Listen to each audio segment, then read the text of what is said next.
coordination.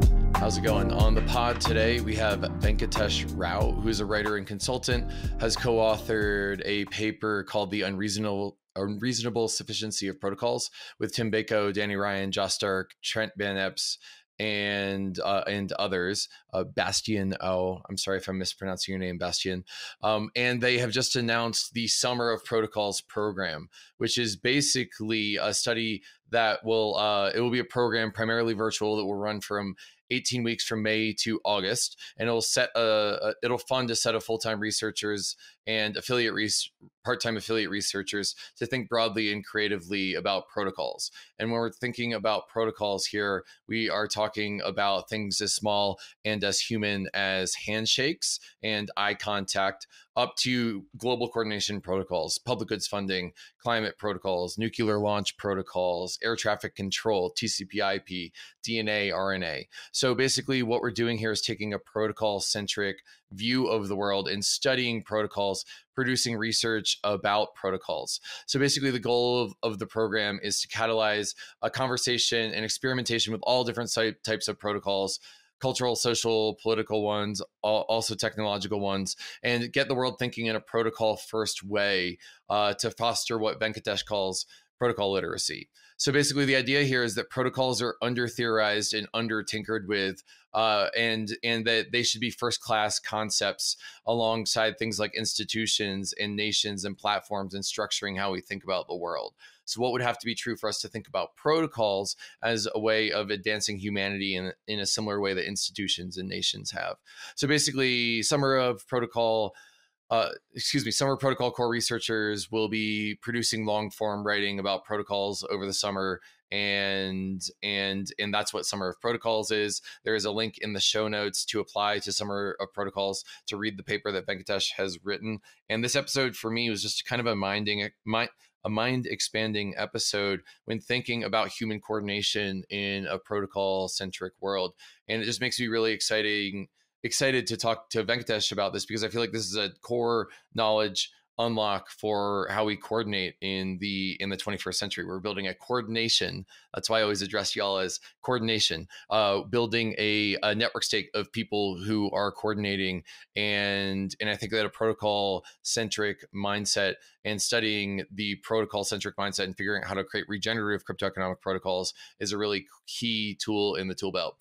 And if not, this is just a really fascinating episode with someone that I deeply respect and I think is really, really smart. So I think that you're really going to enjoy this episode about Summer of Protocols with Venkatesh Rao. Working in Web3 is awesome, but working outside of the typical W-2 employee structure is a deal breaker for so many. OPOLIS is helping the self-sovereign worker focus on what they do best: their work. Tax time is coming up. OPOLIS helps professionalize your business by helping you form an entity, generate proof of employment through pay stubs, and receive a W-2 at the end of the tax year. Are you self-employed and forced to spend money on expensive healthcare insurance with limited coverage? OPOLIS leverages group buying power through a community employment co-op, helping you save 20 to 50% on high-quality, affordable healthcare options through Cigna. And finally, OPOLIS's member owners share in OPOLIS's success and profits based on their work token holdings. You must be authorized to work inside the United States and select Canadian provinces to receive OPOLIS's benefits. Book a 30-minute free consultation with OPOLIS's experts and join OPOLIS by March 31st, 2023 to get 1,000 work and 1,000 bank tokens. Go to connect.opolis.co/bankless to get started. And if you're going to East Denver, make sure to stop by the OPOLIS booth or attend their Future of Work Summit hosted by OPOLIS.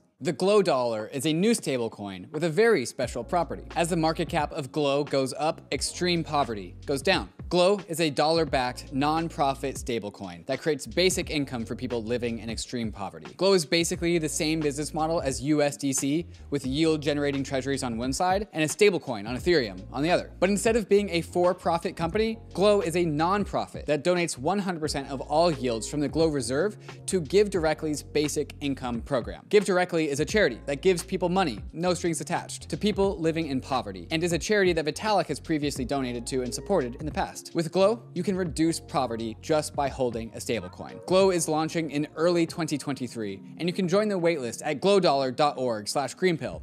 That's glodollar.org/greenpill. What's up, Venkat? How you doing? I am doing good. How are you doing, Kevin? Pretty good. Recovering from East Denver. It was good to meet you IRL there. Absolutely. Yeah. A lot of people, I met them for the first time there. Yeah. Yeah. Awesome. Well, I've been following your work for a while, and I'm really excited to see you getting deeper into the Ethereum community. Maybe we'll start with, what is the Summer of Protocols? Yeah, so the Summer of Protocols, it's a program we are about to kick off. So the application process is now open and applications are due by the 21st. But it'll be a bunch of smart people just hanging out together in a Discord and on live calls, thinking about protocols in the broadest possible sense, and writing about them and tinkering with like speculative ideas about protocols. So uh, the way this came about is a few months ago, Tim Beiko reached out to me to ask if I just wanted to spend some time thinking about protocols broadly myself. And I gave a talk at DevCon in October, which was well received. And after that, we started what we called a pilot study. And the pilot study was, all of us love Ethereum and tinkering with it, but we haven't really spent much time thinking about protocols in the abstract and generally how it relates to other kinds of protocols, whether it's older computer protocols or like social and cultural protocols for everything from like shaking hands to wedding ceremonies, and also like protocols in the sense of the climate protocol, protocols in the sense of like diplomacy. And we realized it was a very rich topic, and we ourselves had gotten nerd sniped by it. So this was a bunch of us, so including Tim, Danny Ryan, Trent, Josh Stark, Bastian, a bunch of people from the EF, and I talked to a bunch of others as well. And we realized that anytime you sort of think about protocols in this broad sense, you get nerd sniped because it's a really interesting broad topic, and there is such a thing as a protocols first way of viewing the world. And we thought that was really interesting because today when you talk about the world, you tend to do so in nation state first ways or organization first ways. And protocol first ways of thinking about the world, we think, are really rich. So we did the pilot study, and that came out just now, a draft study titled The Unreasonable Sufficiency of Protocols. And that's kind of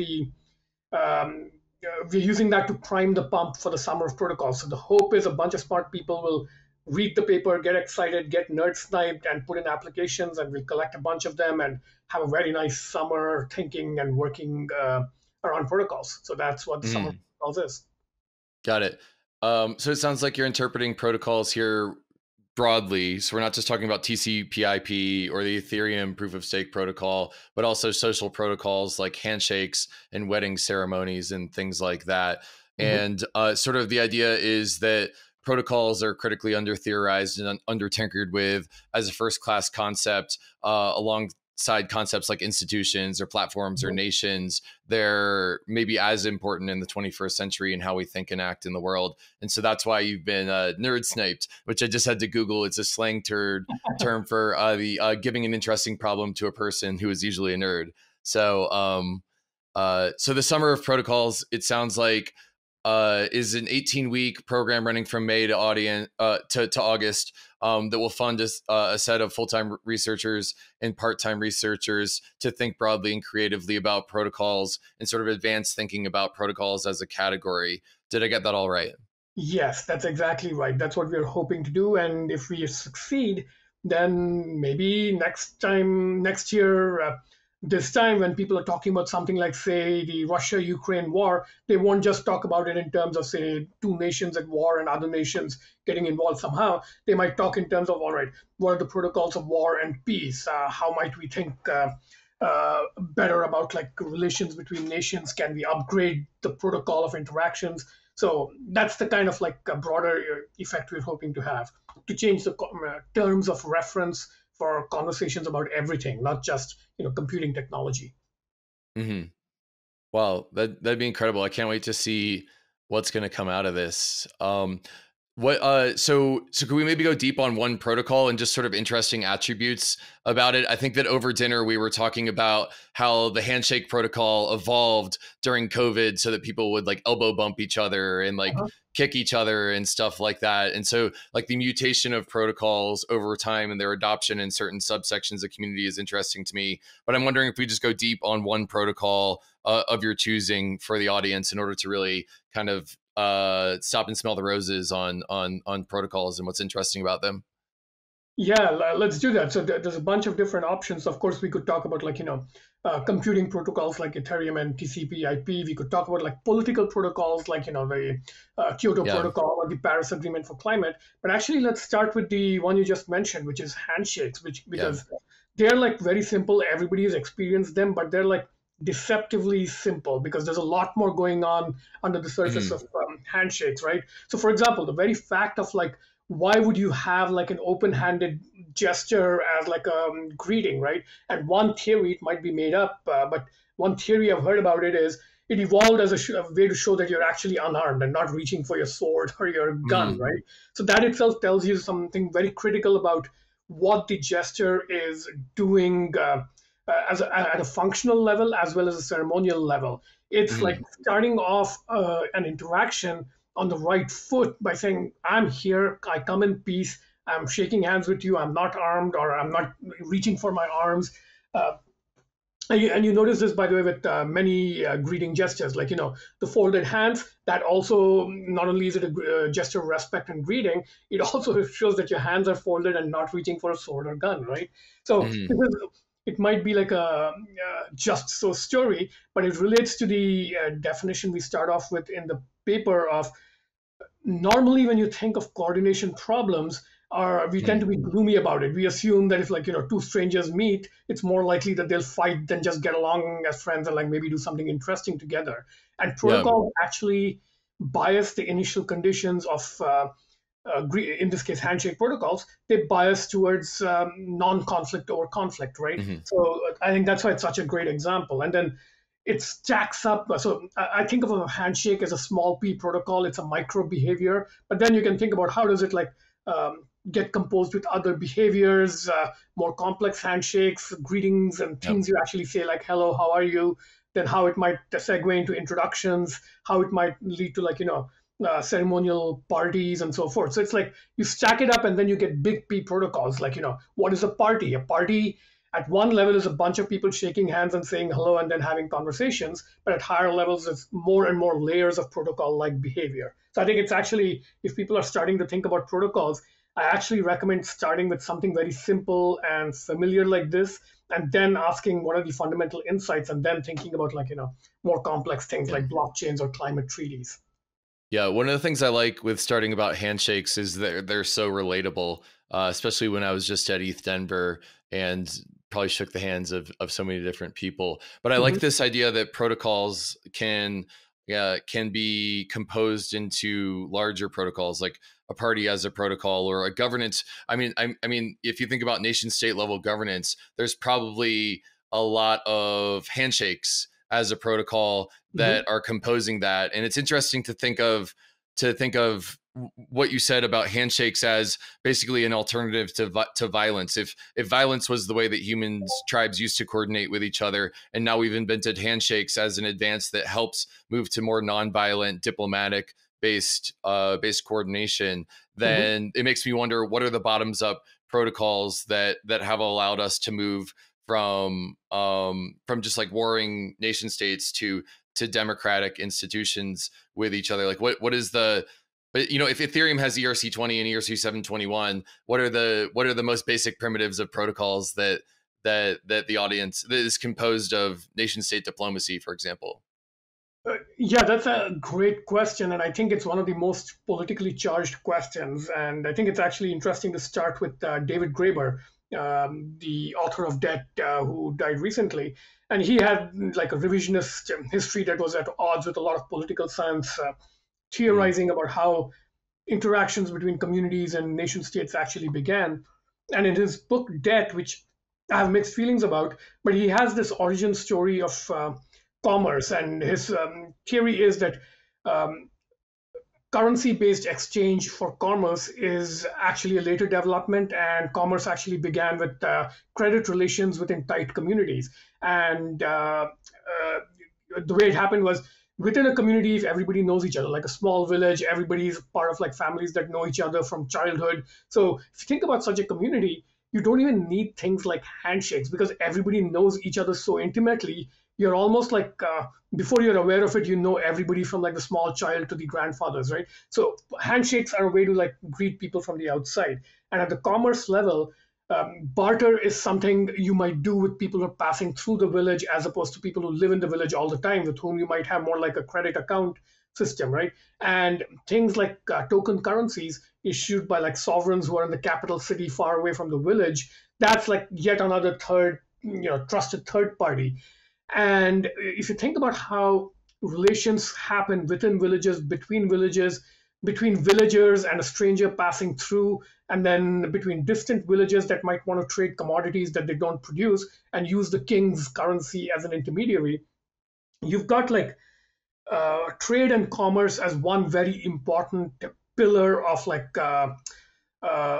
the set of protocols that govern relations between political entities at all levels, from say villages to nations, right? So you've got commerce and trade relations. You've got like friendship and hostility, and that leads to like military protocols and things related to that, right? Like if soldiers are marching through your village, do they get to like eat your food for free and sleep in your houses, right? So there's lots and lots of things that layer up to what it means for two political aggregates to relate to each other.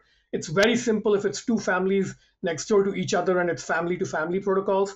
Village to village gets more complex, and by the time you get to like a US to Russia or Russia to Ukraine, you're talking about like basically the history of the world in a microcosm. So all of that is protocols, I think, and it all starts with the building blocks as simple as handshakes. Mm-hmm. Yeah, it's really incredible to hear the history of human coordination sort of reframed in this way that makes protocols a first-class citizen of how humans coordinate with each other. Yeah, and it's not that it's not necessarily an unfamiliar way of thinking about these things. It's just not a primary way. Like we're so used to like making agent-like entities the first-class elements in our thinking. So whether it's individual humans and you're talking about sovereign rights, or you're talking about a village as a political entity, even when I just did my description, I was using those as the building blocks, right? And I think the thing about protocols is they make relationships the first class entity. So intersubjectivity rather than the individual subjectivity, right? So you talk about like, let's talk about like say nation states. You can talk about two nations as the individual units, or you can talk about pairwise relationships. And there are protocols for that. So there's this thing called the most favored nation status, which is countries give to each other. And that's like preferred trading partnerships and so forth. So why not think of the entire world as a set of pairwise relationships, and then you ask yourselves which of those relations are good, which ones are bad, how are those relations changing, how are they mediated, how are they formalized versus kept informal. All those are protocol questions that I think you could spend like a lifetime thinking about them in these terms without even like spending too much on the individual entities. Yeah. Well, it's interesting to hear what you said about agent-based actors in these systems being thought as the first-class citizens. But I think I was saying over dinner when we chatted at ETH Denver that what you said about reframing from a protocol-centric view of the world reminds me of when I read Botany of Desire, and Michael Pollan's whole point in that book was that you can look at like humans as planting crops, whether they're, I think it was apples and marijuana and maybe potatoes were the examples from Botany of Desire. And if you think about it from one perspective, the humans are cultivating the apples and the potatoes and the marijuana so they can feed themselves. But if you look at it from the plant-based view of the world, it's almost like those plants have co-opted humans in order to reproduce themselves a little bit more. And I wonder if you could have the same sort of take about protocols, where protocols are sort of leveraging the agents in entering into a symbiotic relationship with the agents in order to replicate themselves. What do you think of that take? I think it's actually a lovely take, and it gets very interesting if you start to develop philosophy from the basis of it's these relational entities that are the units of like selection and evolution. And you could say like they make the joke about a chicken is just an egg's way of making more eggs. You could think of saying things like agents are just protocols ways of making more protocols or more advanced protocols. And I love that way of thinking, because you can frame the history of human civilization as generations of like these individual agents, whether at human level or nation level, sort of feeding into generation after generation of like different protocols, going from like the Hobbesian state of war, which some political theorists think was the original state, where it's everybody fighting everybody, all the way to like what Francis Fukuyama calls the end of history, where democracy is the pattern of relationships that's evolved as the mature form, right? And there's a lot of good thinkers who've thought a lot about this from various angles. So two I want to reference immediately is Hannah Arendt, the philosopher. She bases her whole political philosophy on the idea of mutualism, and how really humans by themselves off on desert islands are not fully human. They're like, they can call themselves sovereign individuals or whatever, but you're not fully human until you're actually in entangled relationships with other humans. And it's that entanglement that actually constitutes who we are. And other authors in this vein, Donna Haraway is one, and Ursula Le Guin's science fiction sort of explores these themes a lot. And it's kind of interesting that a lot of the best thinkers on these topics are women, because they tell very different stories about history and civilization and mutualism than men tend to, and that bias I think shows up in our thinking. So in many ways, when I say think in protocol first ways as opposed to agent first ways, I'm kind of saying try and think from like a more of a feminine perspective, and this is kind of challenging for a lot of people. But these questions often yield very different and interesting insights if you start from that premise, that mutualism and entanglement is the foundational basis of everything. Mm-hmm. It's really interesting to sort of consider. The next place my mind jumps is to the intersection between this work and your talk at DevCon. And I'd love to just tee that up with this quote that I see on the Summer of Protocols website, which will be linked in the show notes.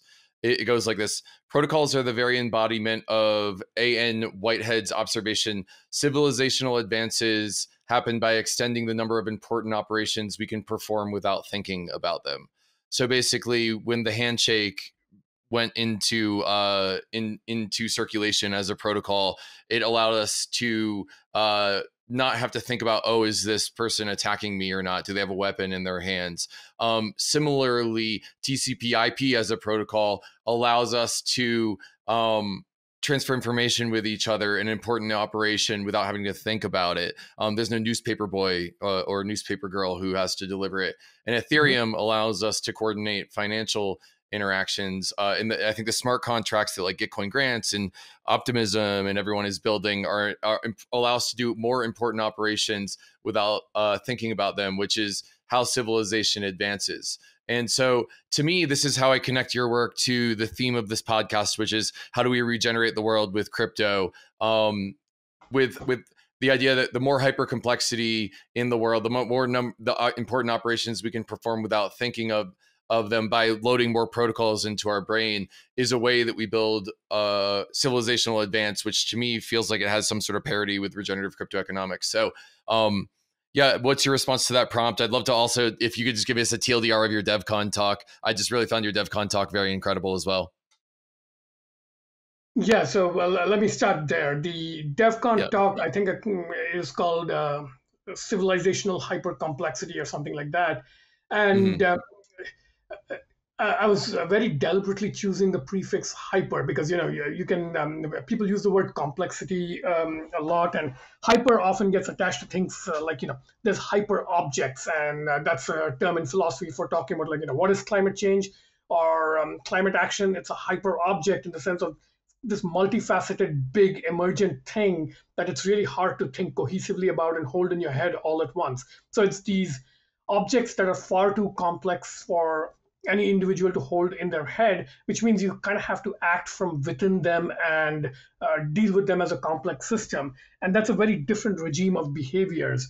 And there's lots of good frameworks for thinking about them. I happen to like the Kinefin framework from Ed Snowden, which I used in the talk to talk about regimes of complexity and how they behave, and how in like simple regimes you might think about the system, understand it, build yourself a little model, make a rational plan from A to B, and then do the actions the plan indicates, and then you get to your destination. That's what simple things are like. In more complex regimes, you might have to do trial and error. In even more complex regimes, you might just have to disturb the system a little bit and see how it responds and kind of get in tune with it. And the theme there along this evolutionary trajectory to hypercomplexity is the more complex a large system gets, the more dealing with it effectively becomes a sort of like being in tune with it, vibing with it, and sort of internalizing its harmonies in your own mind and becoming an organic part of it. And this relates back to what we were just talking about, which is how do you sort of almost let your individuality dissolve in this larger system and be an effective part. And it scares some people because that's like a Borg-like hive mind way of thinking about it. But how does that relate to the quote which I used in the talk and also we cited in the paper? Civilization advances by the number of things you can do without thinking about them. Think of that as just like at an individual level, like, when you're learning to drive a car, initially, you're extremely conscious of everything because everything is in your awareness. You have to like pay attention to driving, braking, accelerating. But as it becomes muscle memory, it recedes and it becomes part of the automatic parts of your brain, right? And that's like, as you grow older and learn more skills, your brain starts to fill up, and at some point you become slower at learning. But until then, that's how you as an individual evolve and grow. You learn more and more behaviors. There's a lovely Japanese phrase for this, by the way. It's called shuhari, which is, I think it goes conscious incompetence, unconscious incompetence where you don't know you're incompetent, and conscious incompetence where you're aware that you don't know how to do a thing, then conscious competence where you master a skill, but you're still aware that you're employing that skill. And then finally, when you're the Zen-like master, it's unconscious competence where it's completely receded into the background of your brain. Now, apply this kind of like individual learning curve concept to civilizations as a whole, whether it's from village scale aggregates to the entire world trying to do climate action. It's the same thing. Like there are some things we're really bad at. Like right now, we are really bad and fumbling at creating electricity in sort of clean ways and using it to power our lives. So that's in the conscious incompetence bucket now. And hopefully, as we complete the energy transition and away from fossil fuels, it'll become part of the unconscious competence part of our civilization where you won't have to think about it. Just like today, what's a good example? Like walking on the street is an act of unconscious competence today. Like if you're in a particular country for a while, you walk on the right or left side of the street, you know how traffic behaves. Even without thinking about it, you kind of do the right thing at intersections. And even though, yes, there are accidents and fatalities and so forth, it's surprisingly low given the number of people and vehicles moving around in like a very close packed environment, right? So those are like the civilizational equivalents of behaviors that have become unconscious. And I think the Whitehead quote gets it exactly right. Like each time you develop a protocol and everybody learns it and internalizes it and makes it an unconscious part of the behavior, everything improves. We get more abundance and serendipity and peace, and we get less scarcity and doom and war. So this is how I think civilization progresses, by putting these good behaviors into collective unconscious competence. Right. Are all sort of protocols that are moved into muscle memory good things? I'm just thinking of like, crypto people who have learned to launch Ponzi schemes, or like the movie producer who was harassing all those women and using his position of power. Like he probably over the course of his 30 years created some sort of muscle memory of doing that. And so I guess like, is there some sort of evolutionary selection mechanism where the more regenerative or like mutualistic protocols will get selected for over time? How do we root out like bad habits that also become muscle memory is kind of what I'm aiming for there. Yeah, this is, I think, the important question. And in the paper, we actually pose that as one of our main hypotheses, which is that good protocols out-evolve bad ones, because you're exactly right. There are entrenched bad protocols which have maybe even no redeeming qualities at all and only negative impacts, and they are only in place because somebody in power has the ability to keep them in place. And apart from maybe the one or two selfish kinds of actors at the center who are benefiting, it's like a net negative. And the hypothesis is that eventually good protocols overwhelmingly out-evolve bad protocols. And the sort of premise behind that, it can be cashed out in multiple different ways. But just as a reference point, for example, Francis Fukuyama's theory of the end of history, I think, is an example of that kind of evolutionary hypothesis, where his hypothesis is the end of history happens when the final kind of government, which is liberal democracy, starts to become the dominant universal form of government. Now, there's problems with the theory, and people have called it into question and so forth, but I happen to believe that it's roughly right, and it's actually an approximately correct description of history, that all the possible governance systems of evil dictatorships, theocracies, and blah, blah, blah, have eventually slowly been supplanted by liberal democracy. And even though we've had what's known as a democratic recession since about 2009, in the long span of history, counting from 10,000 BC to today, that's like a minor little dip. Overall, the progress, the arc of history has bent towards democracy. And I use that phrasing specifically because I think this is a kind of hypothesis that's similar to Martin Luther King's the arc of moral history bends towards progress, I believe is the phrase. I think something like that is true of the evolutionary dynamic of protocols. And I think the mechanism that drives it is actually technology. So anytime a new technology gets invented, it can be used to disrupt some sort of bad equilibrium protocol and challenge it, right? Like talk about the Weinstein affair that you just mentioned. Like this guy was going around Hollywood abusing women for a couple of decades. What made the Me Too movement happen when it did? And yes, there was general cultural factors making it the right moment and so forth. But I think one of the biggest factors was the culture created by phones and sharing personal valid testimony in the form of videos and so forth. It's over the 10 years after the iPhone was introduced, we all got very used to a culture where bad behavior was much harder to do in secret. Like if you're being an ass on social media and the direct messages with somebody, you could be screenshot revealed for who you were, right? And I think that culture played a big part in shifting away from that particular bad equilibrium, where the technology helped shift towards better protocols. Maybe not perfect, but better. So evolutionary sense, better. Yeah. Yeah, it feels like moving from protocols that are hierarchy and power-based to network-based was maybe part of that as well.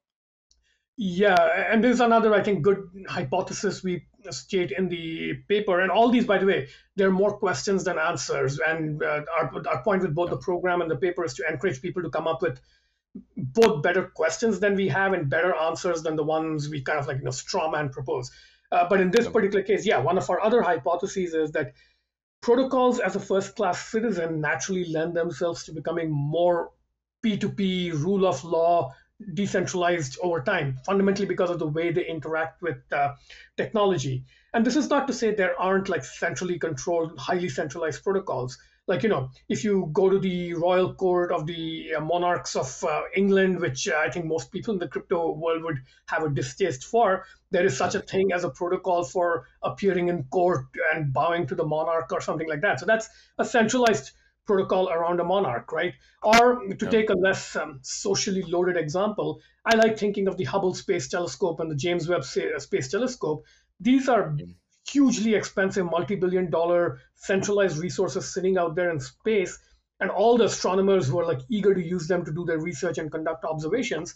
At a fundamental physical level, you can't turn this into a decentralized P2P thing. You might do it at outer layers where you say, everybody put in your proposals and bids, and maybe we can vote on them and treat the telescopes as a commons good that we then decide how to use together. But the resource itself being centralized forces a certain centralization of the protocols that get designed around it, right? But overall, yeah, I think you're exactly right. I think it's a strong and credible hypothesis to say that protocols tend to be more P2P and interact with technology in a way that makes them more rule of law friendly than other kinds Yeah. of entities. Hmm. How big is this rabbit hole? Like, if you were to put protocols into an n-dimensional space, like mutable to immutable, technological to social, I'm not even sure what vectors there are out there, but it feels like there's just a lot there, and just coming up with a taxonomy of different types of protocols and placing them on a map it feels like a really interesting exercise to me. Absolutely. And that's one of the exercises that we hope somebody takes on through the summer. And as a starting point, what we've done on the structuring side, there's actually a 2x2 as it happens in the Mm. paper. And that one we just, they might not be the best dimensions, but we just picked them. So the x-axis is from soft to hard, and the y-axis is from atomic to systemic. And that's one two-dimensional way of classifying protocols, right? Like you can think of carbon emissions treaties as like systemic and hard because they're like about hard measurable numbers. You can talk about cryptographic signing as hard and atomic because it's a low level behavior. You can talk about like soft and systemic things like the culture at like Christmas is a soft and systemic protocol where yes there's like small hardened things like Christmas trees have like ritual expectations, but overall it's not like TCP/IP. Like when you say Christmas is a celebration that is prescribed in certain ways, it's not prescribed in the same sense as TCP/IP. So those are the two dimensions we used. But you're right, when in our discussions leading up in the study, we talked about like dozens and dozens of potential variables that affect it, and we started collecting a very rich set of examples of what we think could be reasonably called protocols. And this is one of the pages in the summerofprotocols.com site. It's just an index of protocols. And I think one of the things we are hoping people will do is just look at this rich set of examples, start thinking about the various ways you could classify them, and come up with perhaps the most elegant, and I'll be nerdy here, like the most elegant eigenstructure of protocol space. Like maybe the obvious ones like hard versus soft or atomic versus systemic, they're just the cosmetic superficial variables. And maybe somebody can do some deep thinking and come up with these are the 15 dimensions of protocols, and these four subtle ones are the ones that really carry most of the information. And those are maybe the eigenvectors of protocol space. So I would love for that to be a project somebody takes on. Yeah. What are the most interesting prompts that you want to put to the audience? And the audience is 7,000 people who are crypto native. That if you're crypto native, you're building your life's work on top of protocols. So, what are the most interesting prompts that you want to put out there? Maybe we could just go through those one by one for the remainder of the episode. Yeah, let's do that. So we've tried not to be too heavy-handed in suggesting particular questions. Actually, we started there. Like one of the initial discussions we had was, hey, maybe we should do like the DARPA Grand Challenge guys do it. Like just list a bunch of moonshot things and then a bunch of little problems and so forth. But the more we talked about it and the more we realized how rich and complex this is, the more we realized we want actually people to come up with their own ideas of what's worth researching, and we want to take a step back and try and like give them fodder for thought in the form of like just stimulating ideas to think about. So provocations, one, both from ourselves, but more importantly from other people. So there's a whole reading section in the site with like I think 100 readings at this point, and I want to call out maybe a couple of them that I think are particularly interesting. So the first one, Robin Sloan, he's one of my favorite bloggers. He wrote this great little piece called Specifying Spring 83.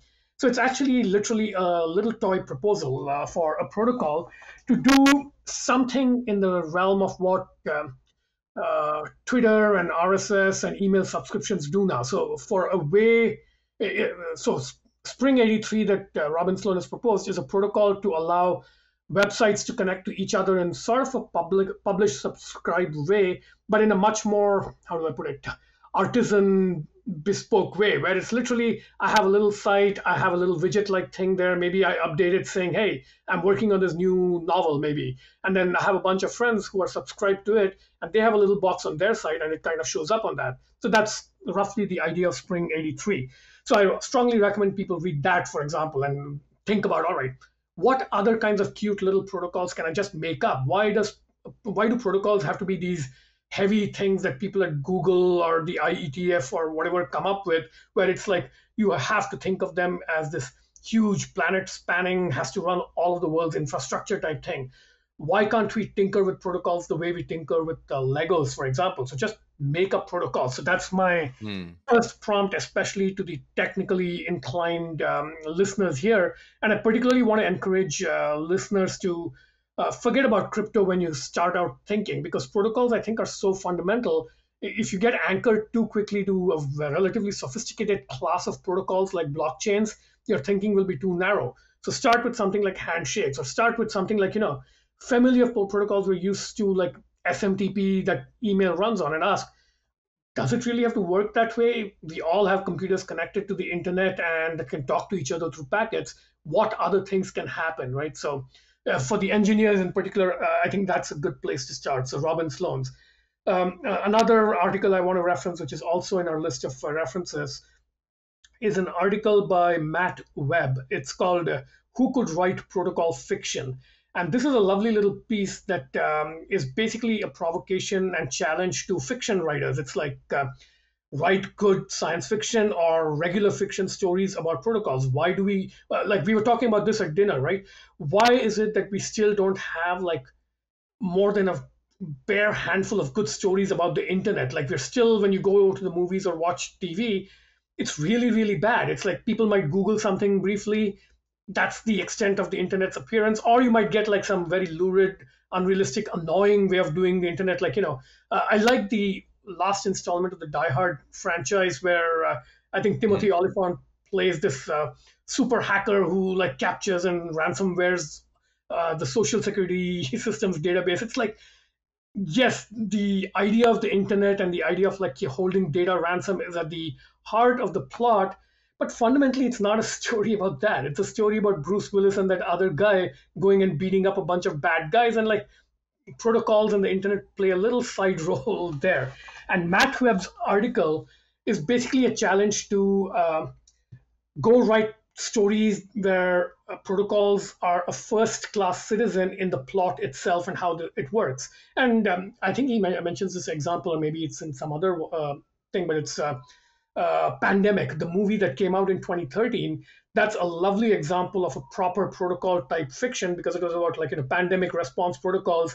It didn't do the stupid thing of like making a maverick outsider the hero and all the bureaucrats are idiots who don't know what to do. It shows you how health response protocols actually work, and the serious, educated experts who spent a lifetime studying diseases actually do know what they're talking about and like do things to like stop the spread of the pandemic. And of course, COVID since then has given us like a more realistic version of that.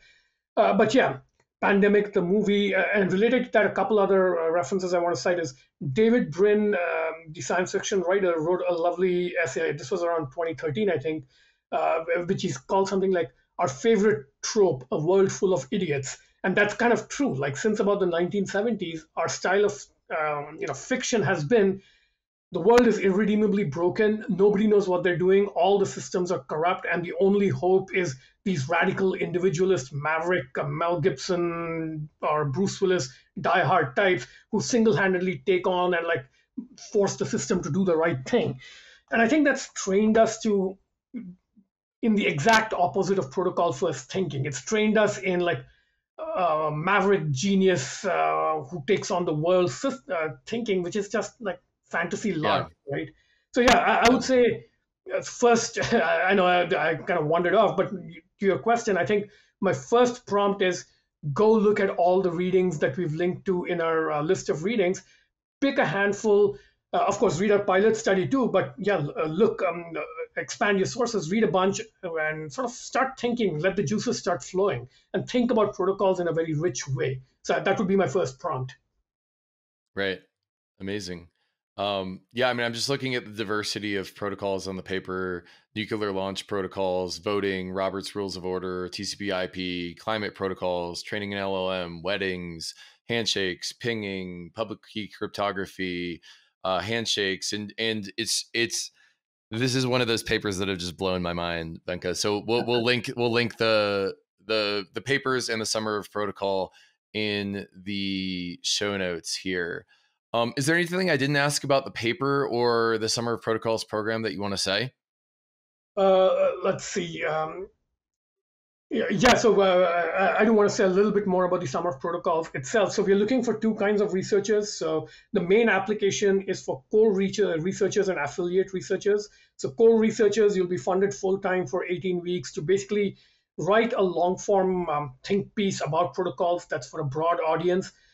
Doesn't have to be about technology or crypto. It can be about purely cultural protocols or so forth. So we want you to write challenging piece, but we also want you to kind of like build something. So if the written piece is something like a think piece or a short story fiction, whatever you kind of long form you want to do, the other piece, I think of it as a tinker piece. So something composable, an artifact that other people can build with. So of course, if you're an engineer and good at programming, you could do things like make up a speculative protocol and release like a reference implementation, like Robin Sloan Spring 83 is a good model to follow there.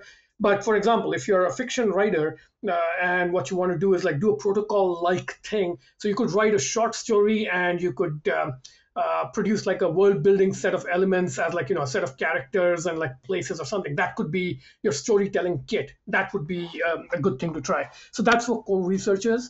And the other application is for affiliate researchers. These will be part-time and mainly in the second half of the program.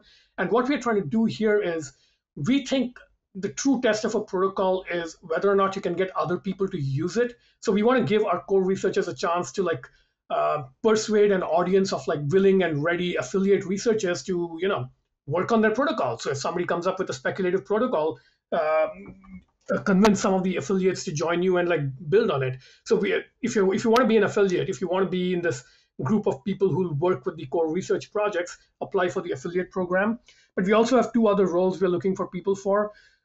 One is simply resident experts on various protocols. So of course, Ethereum is easy. We already have Tim Beiko and Trent Van Epps, who are co-authors on the paper. They'll serve as the resident experts on Ethereum. We have your old partner, Scott Moore, serving as the resident for Gitcoin and like public goods. But we want other resident experts for like, international relations, healthcare protocols. So if you are an expert on a protocol and would like to be a resident, just reach out to me. We'd love to have you just join the community and support our researchers and maybe do a guest talk on some like, protocol people don't think of as protocols. Like, we've been casually chatting about handshakes as amateurs in the handshake world. Maybe there's an anthropologist out there who's actually studied handshakes in depth. If you're out there and listening, please come on board and give us a guest lecture on handshakes. So those are the four roles you can be: core researcher, affiliate researcher, resident expert, and guest speaker. So any of those interest you, go to the site and reach out. Amazing. Well, maybe whoever's doing research on handshake protocols can save me from offering someone a handshake when they're offering me a fist bump and vice versa, which is my most awkward nerd interaction at ETH Denver.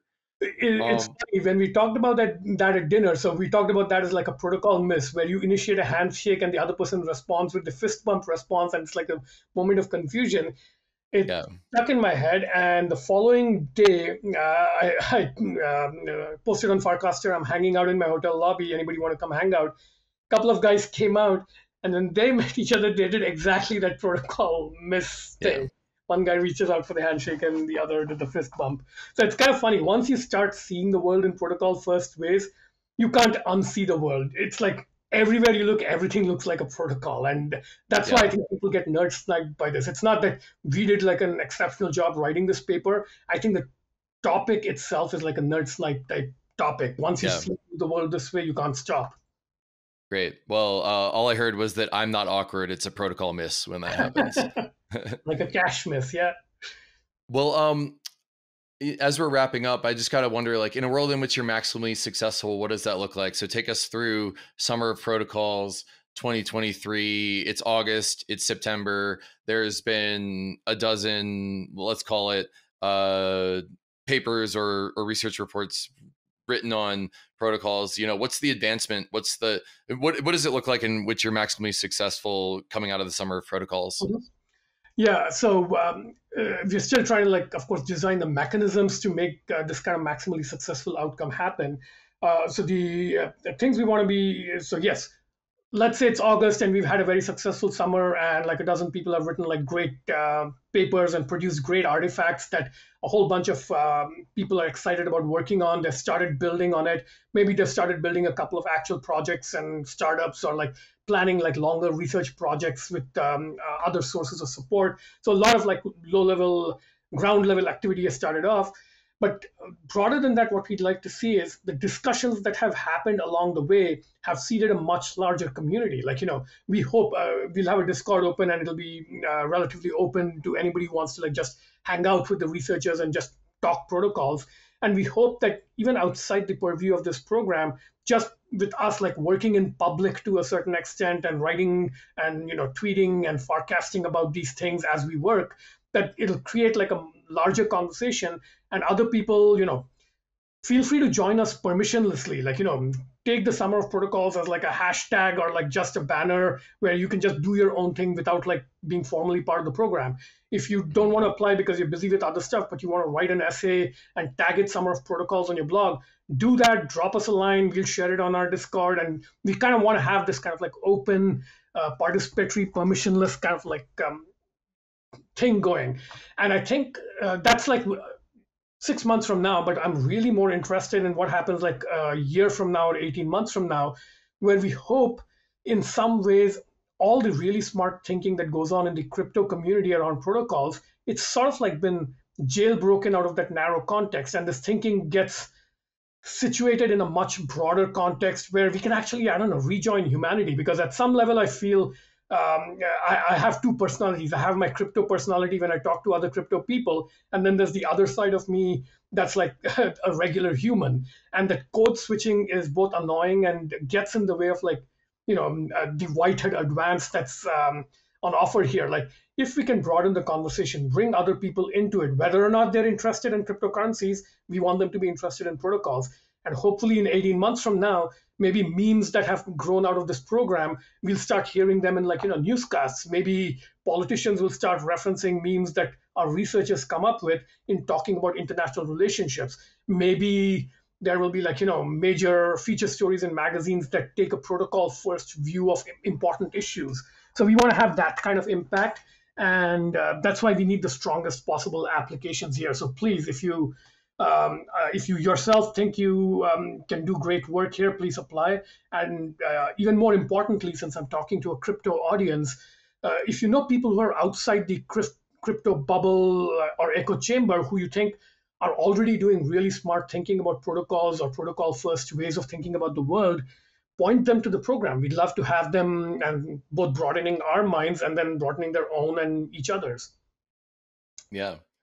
Well, it feels like this is a public good for humanity, so I'm really excited to see what comes out of it. I'm going to be following along closely. So, anything else you want to say before we wrap? That's it, I think. So yeah, check out summerofprotocols.com, and hoping to hear from a lot of you. Yep. So we'll have links in the show notes to the paper, to your Twitter, and to Summer of Protocols. So click that link in the show note and apply the Summer of Protocols. Can't wait to see how this turns out, Venka. Thank you so much for joining me. Thank you for having me.